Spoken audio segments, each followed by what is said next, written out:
Bienvenue sur 60 minutes libres. Donc pendant 1 heure, on va prendre le temps de présenter Help Animals, qui est une association qui existe depuis 1981. Donc on gère effectivement 3 refuges. Et alors on va pouvoir saisir l'occasion de vous expliquer un peu qui nous sommes, ce qu'on fait, pourquoi on est là aujourd'hui. Voilà. Fabrizio, je te laisse peut-être te présenter. Voilà, je me présente, je m'appelle Fabrizio Folacchio, je suis le directeur de l'ASBL depuis 19 ans. Mon rôle, en fait, c'est vraiment de chapeauter toute l'équipe administrative et surtout tous les aspects légaux de l'ASBL et financiers. Voilà, donc je fais ça depuis presque 20 ans, donc je vous ai dit 19 ans, ça fait quand même un bail. Je suis toujours, j'ai toujours le feu sacré pour l'ASBL parce qu'on fait vraiment des belles choses, on est vraiment une belle équipe et voilà, donc il y a de quoi faire pour défendre la cause des animaux. Oui.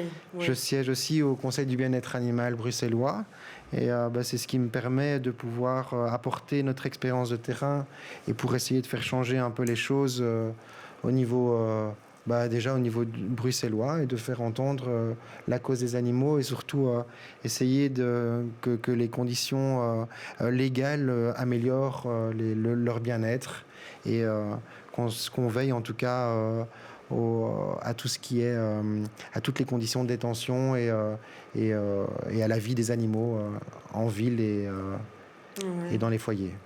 En tout cas, pour Help Animals, les choses vont pas mal bouger dans le futur, mais ça, évidemment, on en reparlera à la fin. Et Diana, dis-moi. Alors moi, c'est Diana, je suis soigneuse animalière de base et je suis devenue responsable des soins depuis quelques années maintenant. Et moi, ça fait, depuis combien de temps je suis chez Help Animals, maintenant je n'ai plus trop calculé, mais j'ai commencé en tant qu'étudiante de base, il y a maintenant, je crois, presque 10 ans. En fait, et depuis que j'ai commencé en étudiante, je ne suis plus jamais partie jusqu'à être maintenant employée et je suis bien ancrée aussi dans la famille d'Help Animals et j'en suis très heureuse. Et toi, Nadège, dis-nous qui tu es. J'attendais que tu me le demandes, justement. Donc moi, c'est Nadège Pinault, je suis responsable opérationnelle des refuges, donc un peu gestion du personnel, gestion des vétérinaires, des bénévoles aussi, parce qu'on travaille avec beaucoup de bénévoles. Mais j'ai un cursus assez atypique, puisque j'ai commencé une carrière en sculptrice de décor. Je travaillais beaucoup, par exemple, avec l'Opéra de la Monnaie. Et puis finalement, je suis devenue bénévole dans un centre de soins pour la faune sauvage, et qui a fini par m'engager en tant que responsable. Et donc, j'ai été soigneuse animalière faune sauvage pendant 10 ans à la RLRBPO.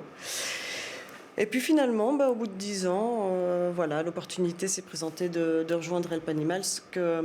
D'ailleurs, je me souviens, j'avais croisé pas mal de fois sur des saisies. Et donc, c'est une association qui m'a toujours, que j'ai toujours appréciée parce que je trouvais que, outre le fait qu'elle était fort investie et fort présente pour les animaux, j'ai retrouvé ce côté humain qu'on ne retrouve pas partout. Et donc, forcément, c'est vraiment un honneur, en tout cas pour moi, de vous avoir rejoint. De faire partie de la famille, quoi. Faire partie de la famille. Exactement. Moi, ça fait 3 ans maintenant que je suis là, mais c'est encore tout jeune. Il faut dire aussi qu'Help Animals a fort grandi ces dernières années et qu'en effet, l'équipe a aussi grandi parce qu'on est quand même maintenant 25 à travailler pour l'association. 25 collaborateurs. Donc, aussi bien administratifs que soigneurs, donc des gens qui sont sur le terrain, mais aussi une ribambelle de bénévoles sans qui tout ce qu'on fait ne serait pas possible. Ah oui, on tourne à peu près autour des 300 bénévoles, je pense. Sur les 3 refuges. Ouais. Ils nous aident bien. Ah oui. Oui, voilà, parce que ça, il faut aussi, on leur tire notre chapeau parce qu'un investissement, bénévole, sans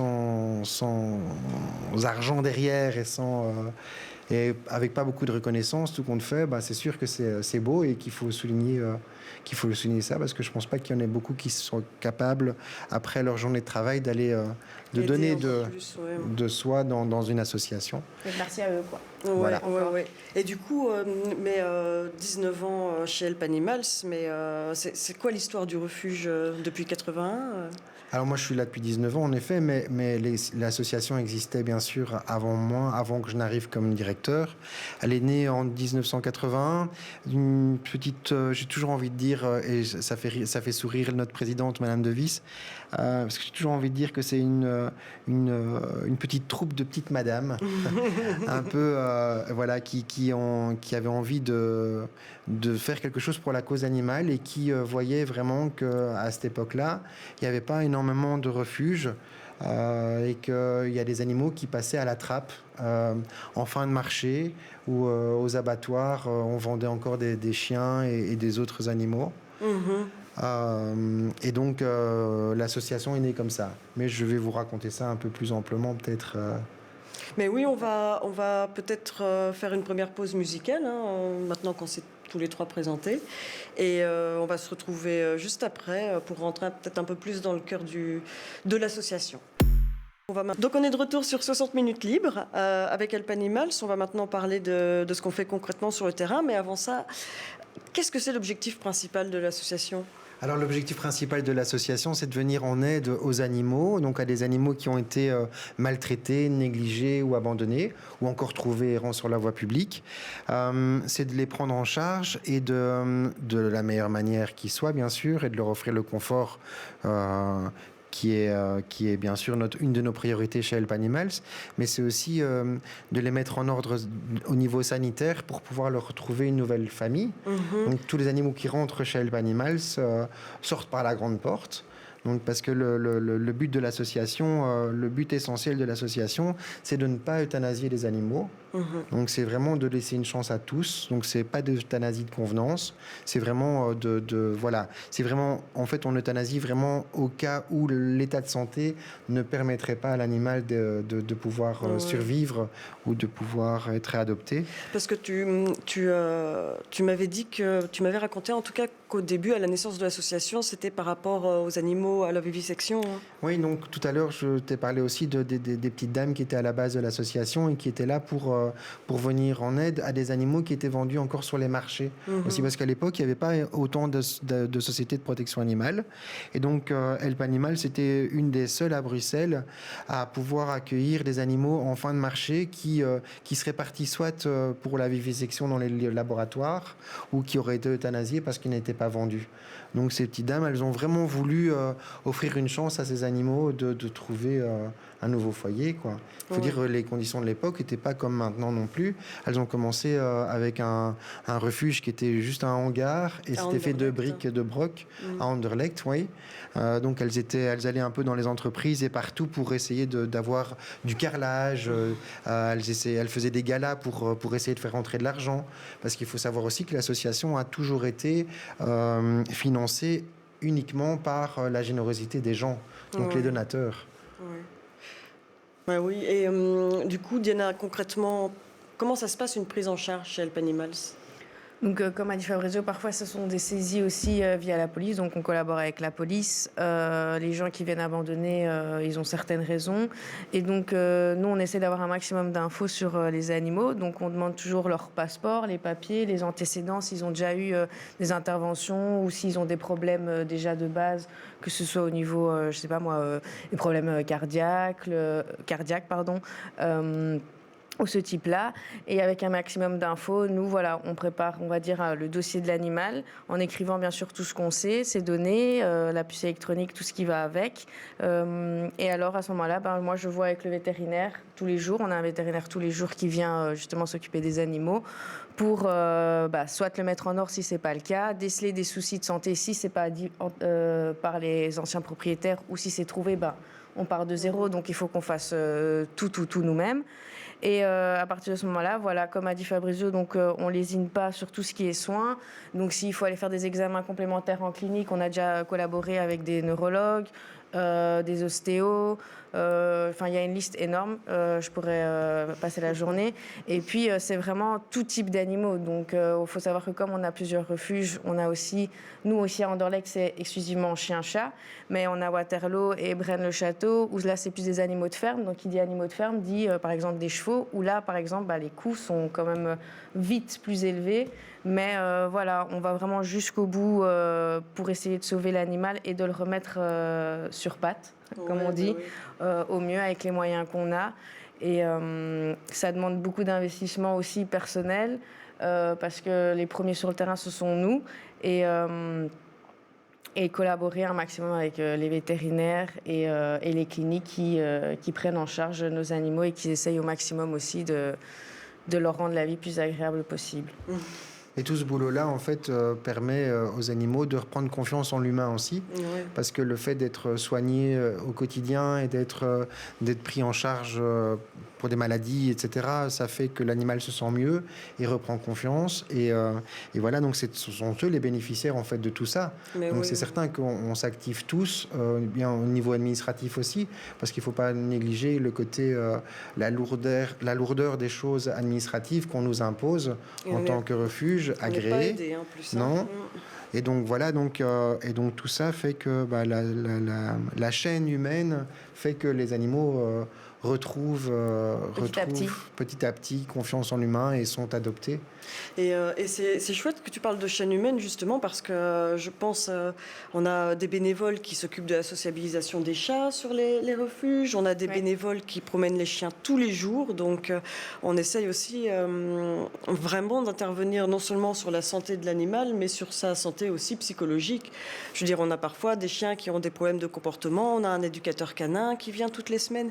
Enfin ça, je trouve ça vraiment chouette aussi de ne pas être simplement un endroit pour stocker les animaux le temps de leur trouver une famille d'adoption, mais vraiment presque un hôpital en fait. Un lieu d'accueil agréable qui fait qu'en effet, comme je disais, donc la chaîne humaine permet aux animaux de reprendre vie en fait. Parce que quand on voit l'animal qui arrive avec son regard éteint, et que petit à petit, il commence à... Et je parle maintenant peut-être d'un chien, mais je peux parler aussi d'un cheval. C'est que quand tu vois les chevaux qui arrivent avec les oreilles en arrière et qui sont prostrés dans leur box et qui sont pas bien, en fait, et qui tout d'un coup reprennent un vigueur, le fait d'être sortis, d'être pensés, c'est magnifique, en fait. Voilà, c'est notre récompense à nous, en fait. Oui, c'est la récompense des soigneurs et des bénévoles, parce que c'est vrai que les soigneurs ont tellement de travail, ne fût-ce qu'avec l'entretien, avec les soins, les nourrissages, les transports, etc., que les bénévoles sont là, comme tu disais, pour sociabiliser, pour donner aussi de l'amour et de la tendresse. Alors justement, comment se passe notre quotidien, Diana? Parce que c'est parfois il y a des bons moments, parfois il y a des mauvais moments. C'est ça. Moi, par exemple, une journée type, donc j'arrive au travail. Première chose, c'est de voir que tous mes petits animaux vont bien individuellement dans leur cage ou à Braine, etc. C'est dans leur box. Quand il fait bon, ils sont en prairie parce qu'on a aussi de grandes prairies pour nos animaux de ferme. Et alors, surtout la communication aussi entre collègues, parce que forcément, c'est l'information de tout le monde de comment sont détenus les animaux, de comment ils ont été pendant la nuit, s'ils ont bien mangé, si effectivement, imaginons... ils ont été propres ou pas dans leur cage, et si pas, comment c'est à ce niveau-là, au niveau de l'état de santé. Donc clairement, voilà, c'est juste ça. On nettoie, parce que c'est beaucoup ça aussi, s'occuper des animaux, c'est leur offrir un environnement sain, propre, parce que ça fait partie de leur bien-être. C'est vrai que, je me permets, excuse-moi, mais j'ai toujours trouvé que le métier de soigneur animalier, c'était un métier qui était relativement ingrat, parce que les gens s'imaginent toujours que c'est formidable, qu'on va se retrouver avec tous les animaux qui vont se poser sur les épaules, on va chanter avec eux, mais c'est 80% de nettoyage, parce que comme on disait aussi juste avant, il faut aussi leur redonner confiance. Donc un animal qui n'a pas confiance en l'humain, rentrer dans sa cage ou rentrer dans son box, faut qu'il ne sente pas aussi notre peur, il faut qu'il reprenne confiance en nous. Donc c'est tout un travail en amont comme on a dit, sociabiliser dans un premier temps, donner confiance, et au fur et à mesure des jours, effectivement, on voit que l'animal commencent à faire confiance à nous, les soigneurs. Mais donc voilà, c'est ça, c'est nettoyer, leur donner un environnement agréable pour eux et surtout respectueux pour eux aussi, parce que c'est des animaux et ils ont le droit également au respect. Et voilà, le nourrissage, les balades au quotidien, nous pour les chiens par exemple, ou pour les chats c'est de la sociabilisation, on a des bénévoles qui sont là pour ça. Ceux qui sont plutôt hospitalisés, c'est s'assurer qu'effectivement ils mangent bien, qu'ils vont bien, s'il y a des soins à faire pour des problèmes, disons respiratoires ou quoi que ce soit, on a toutes des choses qui sont mises en place par les vétérinaires. Encore une fois, collaborer avec les vétérinaires au quotidien aussi pour leur transmettre l'état de santé des animaux. Et puis aussi collaborer énormément avec tout ce qui est administratif pour expliquer un peu les comportements qu'ils ont, comment ils évoluent bien et quel type de famille leur correspond le mieux pour une future adoption. Et c'est quand même... Allez, les animaux...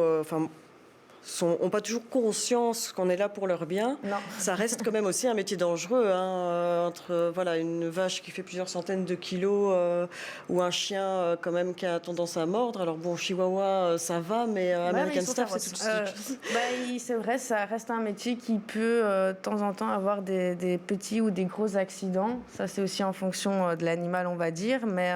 faut pas se fier qu'aux apparences. Comme je disais, un petit chihuahua peut être très teigneux et un grand cheval qui fait plus de je ne sais combien de kilos, parce que c'est pas trop mon domaine, mais peut être au final une boule d'amour. Donc, mais il faut toujours se dire qu'effectivement, ça reste des animaux.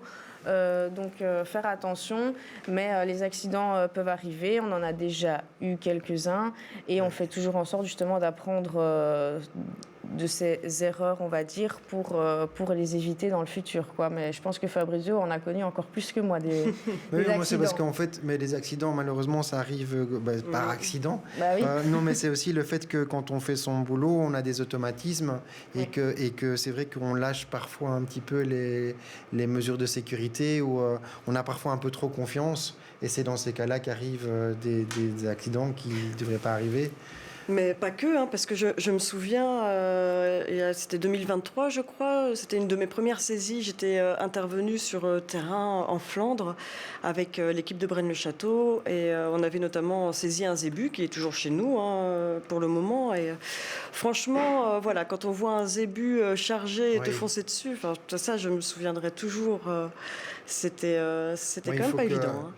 C'est vrai qu'il ne faut pas sous-estimer le danger en fait, qu'occasionne surtout parce qu'on parle souvent des animaux domestiques comme les chiens et les chats, mais les animaux de ferme, c'est des masses quand même qui arrivent vers toi et qui sont... Et en plus aussi, ce que je voudrais aussi relever, c'est qu'il y a des gens qui abandonnent leurs animaux et qui blanchissent le tableau pour que l'animal soit vite réadopté. Et on s'aperçoit que c'est parce que du tout que le comportement de l'animal ne correspond absolument pas à ce que les personnes nous ont dit. Ça peut être positif comme ça peut être négatif, parce qu'il y en a qui se disculpabilisent en disant que l'animal n'est pas propre, mort, etc., alors que c'est pas vrai du tout. Mais le fait d'embellir le tableau, c'est pas une bonne chose non plus, parce que nous on doit se faire une idée réelle de ce que l'animal, du comportement de l'animal. Donc c'est ça. Donc les premiers en première ligne, c'est les soigneurs, les bénévoles, les comportementalistes, etc., qui nous aident au quotidien. Mais c'est aussi en vue d'un replacement correct de l'animal, parce qu'il ne faut pas négliger non plus le fait qu'adopter un animal, c'est pas hyper facile non plus. On n'a pas un animal clé sur porte. Il faut savoir que l'animal a eu une vie avant et qu'il doit s'adapter à un nouveau foyer. Et c'est pas évident, quoi. Il y a un temps d'adaptation. Oui, ce sont des animaux qui ont vécu des traumatismes quand même. Aussi. Donc, comme chez les humains, en fait. Aussi. Et puis, tu parlais des menteurs. Moi aussi, ce qui me fâche, ce sont aussi les gens qui mentent pour pouvoir adopter, qui vont on a eu le cas il n'y a pas longtemps. Oui, c'est pour ça que j'y pense.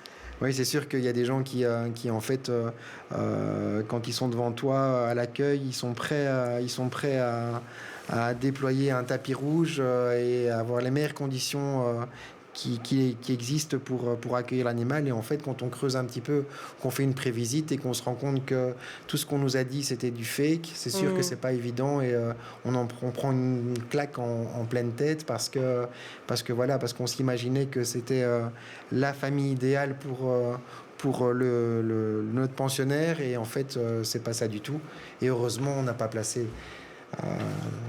voilà. Ben oui, Ouais, non, moi, je me dis vraiment que, en fait, le plus difficile dans notre boulot, c'est le travail avec l'humain. Faire confiance à l'humain. Oui, faire confiance Ouais. et puis surtout prendre sur soi quand on se fait agresser ou quand on se fait insulter. Ah oui, ou, ça fait partie, ça ça aussi, fait on en a partie des du boulot. histoires Ouais, hein, ouais. là-dessus. Les animaux pouvaient parler, je pense qu'on apprendrait Oh. énormément. Ouais. Mais c'est vrai que oui, les gens comprennent rarement ce qu'on vit au quotidien et c'est vrai que même au niveau émotionnel, tu en as parlé très rapidement, mais aussi psychologiquement, faut être accroché de recevoir des animaux dans des états mais J'ai beaucoup de gens qui catastrophiques. viennent et qui disent qu'ils ne pourraient pas faire ce travail juste en voyant les animaux en cage. Effectivement, je pense que c'est pas fait pour tout le monde.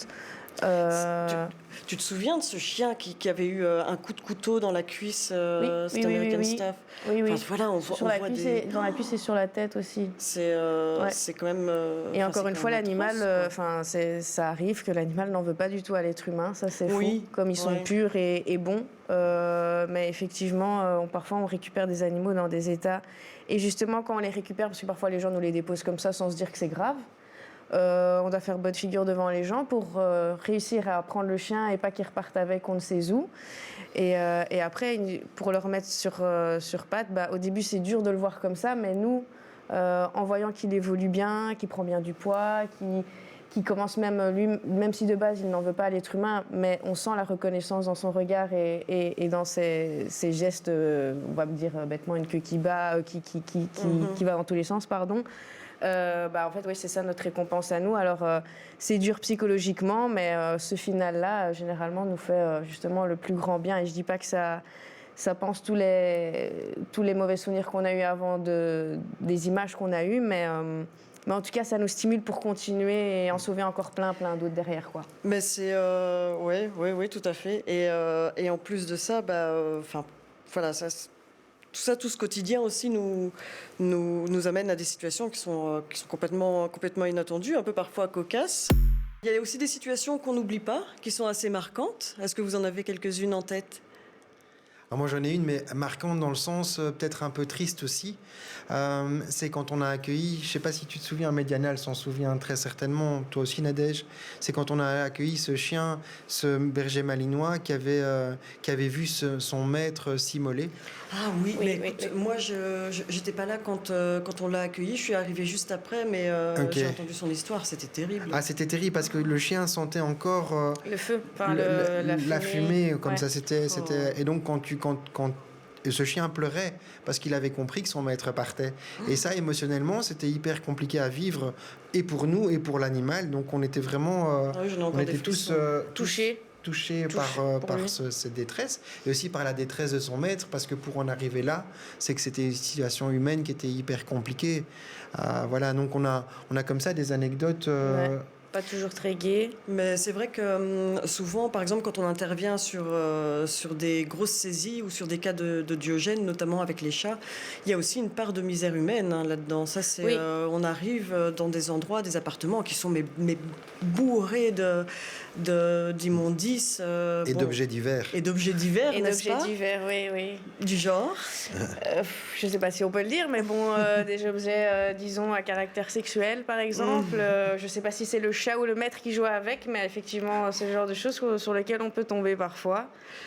Et puis, bon, ça fait sourire, mais on a aussi des moments où c'est un peu moins gai, et heureusement que lors de saisie, on a la police qui est avec Ouais. nous. Parce que, ça fait quand même un petit temps maintenant, mais on va saisir des animaux. La police est là pour être avec nous. On prend les animaux en charge. Là, en l'occurrence, c'était des chats. Et une fois qu'on sort de la maison, on a le propriétaire qui est mécontent, ce que je peux comprendre, mais qui vient en courant derrière nous avec un pied de biche pour Oui, nous c'était attraper, Axel. par exemple. Et là, le seul réflexe que tu as, c'est de courir de l'autre côté.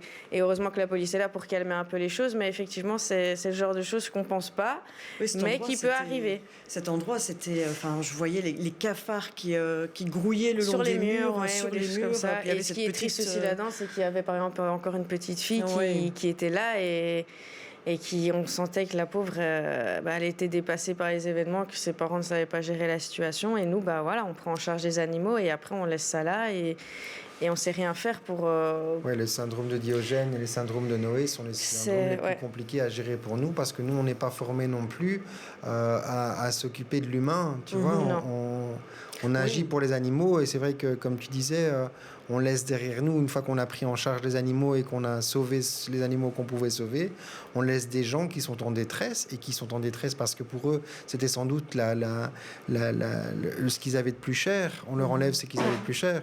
Ils nous en veulent, nous, mais sans nous en vouloir vraiment à nous, mais parce qu'on est là, on est sur le terrain. C'est pas évident de rentrer dans l'intimité des gens non plus, Non. dans la vie des gens comme ça. Non, c'est vrai qu'on rentre vraiment chez eux, on prend ces animaux, mais bon. Et Voilà, ils nous en veulent souvent après aussi. Hein, on est juste mandatés. Hein. Disons que c'est pas nous qui prenons ces décisions. Et puis pour nous après, de remettre justement sur pied ces animaux et de leur retrouver une famille et de voir qu'ils vont être aimés, qu'ils vont recevoir tous les soins nécessaires, etc. Quand ça se passe réconfortant comme ça. quand ça se passe comme ça. Que ça se passe pas toujours comme ça. Hein. Allez, et puis on s'attache quand même à ces animaux. Oui. Hein. Il y a le côté émotionnel qui marque beaucoup les soigneurs aussi. Oui. On verse aussi des larmes parfois de tristesse et puis parfois de joie aussi. Oui.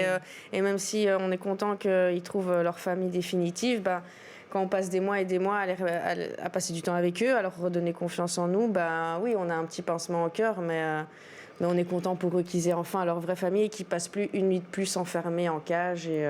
On a un soigneur à Braine-le-Château et à Waterloo qui est responsable des animaux de ferme et qui aime dire que ce sont ses enfants. Oui. Donc c'est tout Maxime. dire en fait. Voilà. Oui, tout à fait. Voilà. Oui, et puis chaque année, on a les journées portes ouvertes dans les différents refuges. Et c'est vrai qu'à ce moment-là, c'est toujours...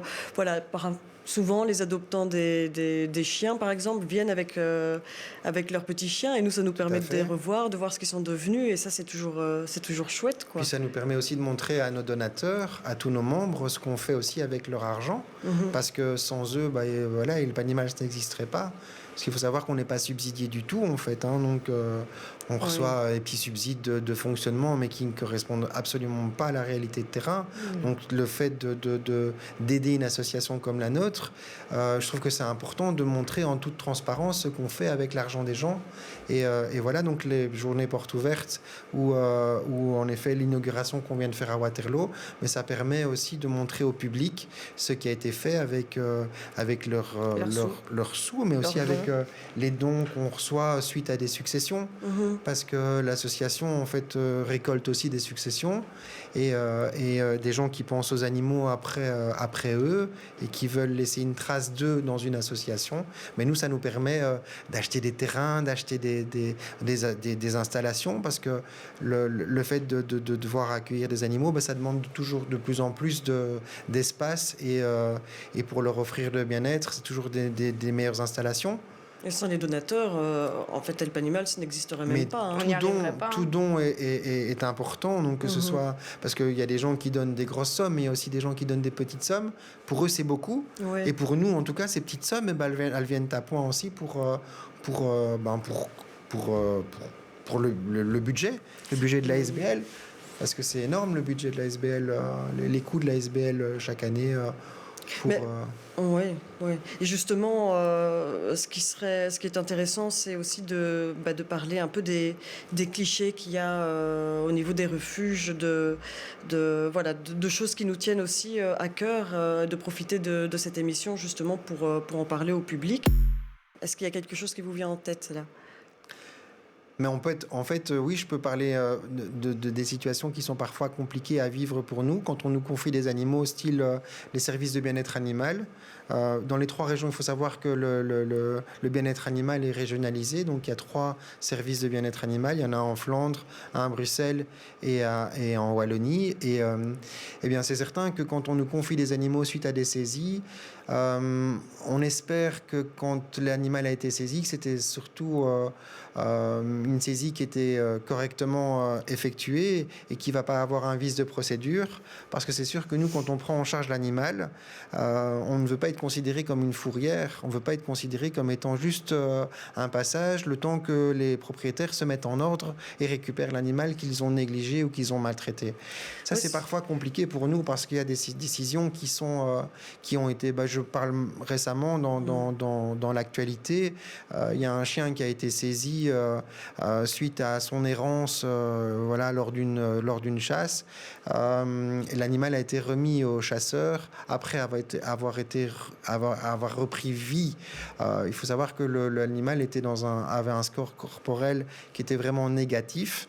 L'animal était vraiment en situation de négligence totale et le ministre du bien-être animal a décidé de remettre l'animal à ses maltraitants. Ça, c'est compliqué pour nous, associations, d'accepter ce genre de décision parce que on se positionne du côté de l'animal, nous autres. Donc, c'est sûr que on a ce sentiment d'être pris, comme je disais tout à l'heure, comme fourrière, et ça, on veut pas parce que c'est pas le but. Nous, en fait, quand nos soigneurs prennent en charge l'animal, le remettent sur pied, s'attachent à l'animal, etc., et le voient repartir dans le foyer dans lequel il a été maltraité, chez son bourreau, c'est compliqué, quoi. Oui, Donc oui. voilà, moi je veux juste dire que voilà, s'il y a saisie, en tout cas, la saisie doit être bien faite et doit être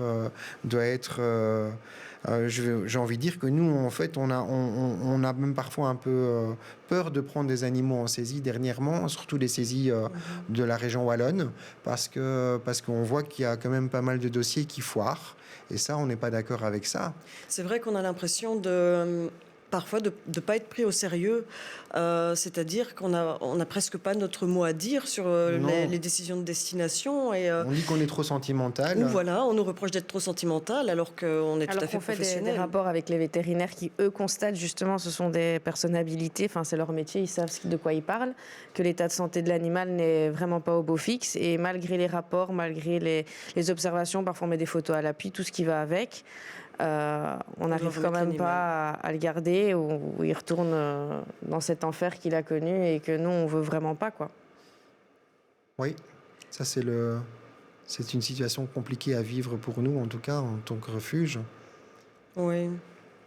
Oui, et puis tu en parlais tantôt aussi, ces idées reçues par rapport à l'euthanasie. Nous, effectivement, il y a aussi ça. Parfois, on a l'impression, on a des particuliers qui nous appellent pour abandonner leur animal et qui vont insister. Mais vous êtes sûr que vous n'allez pas l'euthanasier? Il y a toujours ces idées préconçues en tant que les refuges, les euthanasies, mais c'est pas vrai du tout en fait. Malheureusement, on prend les animaux en cours de vie et il y a des animaux qui n'ont pas été soignés et qui sont dans des situations déplorables et on est bien obligé. Mais alors, il faut savoir aussi que nous autres, aussi bien moi en tant que directeur que toi, Nadège, en tant que responsable opérationnel ou le soigneur, c'est pas nous qui décidons des euthanasies. On a quand même des professionnels avec qui on travaille, donc des vétérinaires. C'est quand même pas rien. Un vétérinaire, c'est quand même un médecin animal, je veux dire. Donc c'est à eux que revient la lourde charge de prendre parfois des décisions qui sont compliquées à prendre. Et c'est pas de bon gré qu'on doit les prendre nous, parce qu'il faut pas se leurrer. On accueille aussi des animaux qui sont âgés, qui sont en bout de course, que les gens n'ont plus les moyens de soigner, ou parce qu'ils ont des lourdes pathologies et qui demandent beaucoup de soins. Et c'est certain que ça, c'est des cas d'abandon qui sont malheureux.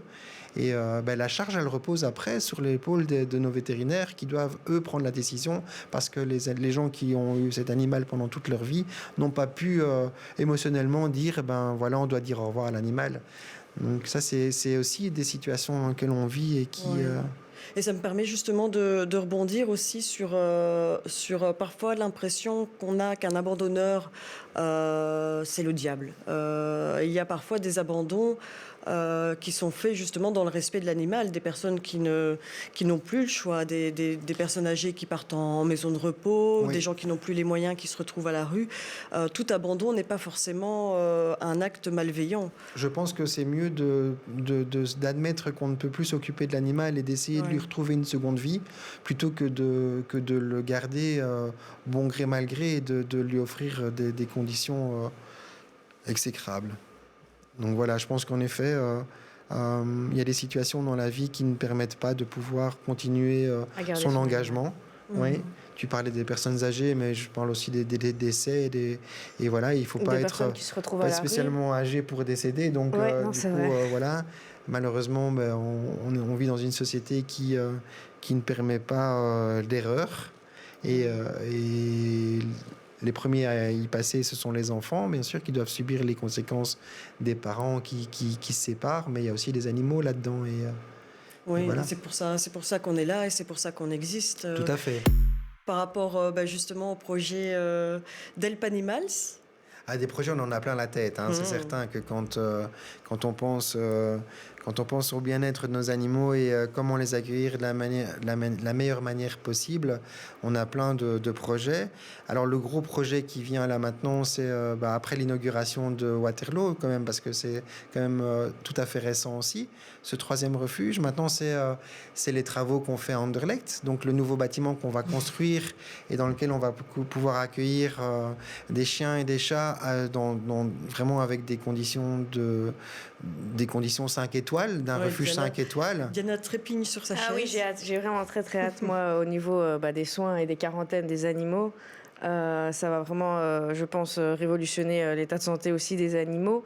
Parce que là, comme tu dis, on est là depuis 1981. Donc forcément, les bâtiments, même s'ils ont déjà eu quelques améliorations, datent quand même de quelques années. Donc l'infrastructure ainsi que comment ça a été pensé à l'époque, avec le temps, on évolue. Et là, effectivement, on a collaboré aussi avec les vétérinaires pour savoir ce qui était le mieux pour la détention des animaux, pour la quarantaine, pour les accueillir, pour les chiens aussi, qu'ils aient un accès intérieur-extérieur, enfin qu'ils aient beaucoup plus de place. Donc voilà, tout ça a été pensé. Donc là, ça a commencé, on a commencé à tout casser à côté de chez nous. Et donc voilà, c'est un peu en pause, il fait froid, c'est normal. Mais c'est quelque chose qui va être grand, qui va être beau et qui va nous permettre d'accueillir encore plus d'animaux parce que forcément, la demande, elle ne s'arrête pas. Oui. C'est tout le temps en croissance. Donc, nous, tous les jours, la capacité, elle est ce qu'elle est pour aujourd'hui et on va faire en sorte qu'elle soit plus grande dans les années à venir, quoi. Et puis, le nouveau refuge de Waterloo est encore en cours de développement. Comme tu sais, Nadège, on va accueillir des lapins aussi, voilà, et donc dans des conditions aussi. Et là aussi, une quarantaine lapins va être mise en place. Quarantaine lapins, des enclos lapins, et puis à moyen court terme, on y accueillera aussi des chiens, parce que c'était le but aussi en achetant Waterloo, c'était de pouvoir accueillir des chiens qui sont chez nous depuis un certain temps. Donc c'était parce qu'on se rend compte qu'on est un peu un sanctuaire aussi pour certaines races de chiens ou pour des chiens qui sont compliqués à placer. Parce que voilà, on a des chiens qui sont là parfois depuis 2 ans, 2 ans et demi là maintenant, et et on voudrait bien leur offrir une vie un peu bucolique, parce que on se rend compte qu'ils ne seront pas vite adoptés et que s'ils doivent rester avec nous, ils ont droit aussi à avoir un environnement autre que l'entrée de la ville. Mais oui, c'est ça. Parce qu'Anderlecht, c'est un refuge toujours de ville, donc qui ne permet pas une quiétude à 100%. Parce qu'il y a quand même beaucoup de stimuli. Il y a les voitures, les vélos, les trottinettes, etc.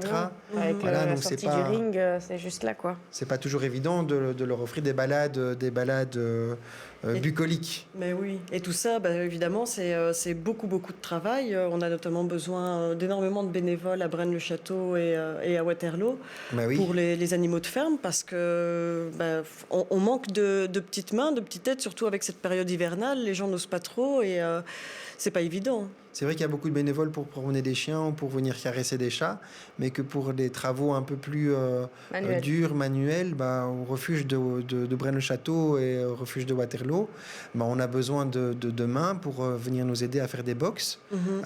C'est certain que être bénévole, c'est pas toujours faire des câlins et caresser ou panser des chevaux. C'est aussi faire des box, c'est aussi faire des grands nettoyages. Quand on a des épidémies ou quand on a des animaux qui arrivent et qui ont une maladie, il faut, je pense parfois à la teigne ou au pouls des poules ou des choses comme ça, ça entraîne qu'il y a beaucoup de soins. Donc voilà, donc on a besoin de bénévoles, comme tu dis. Ah oui, tout à fait. Mais pour tout ça aussi, parce que le nerf de la guerre, c'est quand même toujours l'argent. Et donc, pour réaliser ces projets, on fait aussi appel toujours à nos donateurs. Et donc c'est sûr que le contact avec nos membres est hyper important.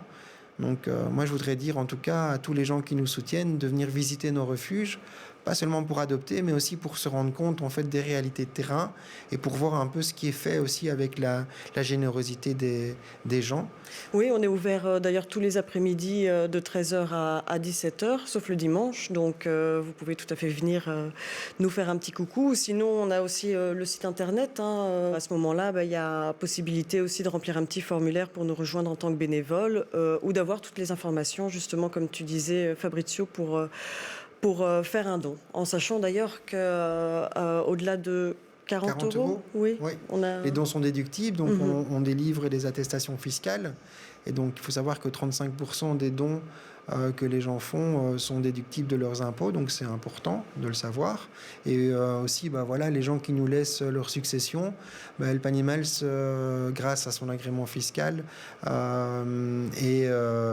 bénéficie des diminutions des droits de succession. Donc faire un don à une association, c'est une belle chose. Voilà. C'est un beau geste. En tout cas, merci à tous les deux et merci surtout aux créateurs de cette nouvelle émission, de nous avoir donné l'opportunité de pouvoir nous exprimer, parce que c'est pas toujours facile, effectivement, de pouvoir exposer comme ça sur la table les réalités de terrain. Donc, et grand merci, tout merci à Candice, qui se reconnaîtra. Oui. Et je ne sais pas si vous voulez aussi ajouter un petit quelque chose. Un grand merci à BX1, en tout cas, d'avoir nous avoir laissé participer à cette première émission de 60 minutes libres. Et voilà. Et on vous dit merci à vous de nous avoir écoutés, regardés. Et n'hésitez pas à venir nous faire un petit coucou. Donc, à très bientôt, refuge, quoi. Voilà, exactement, dans un de nos refuges. Bonne journée. Merci.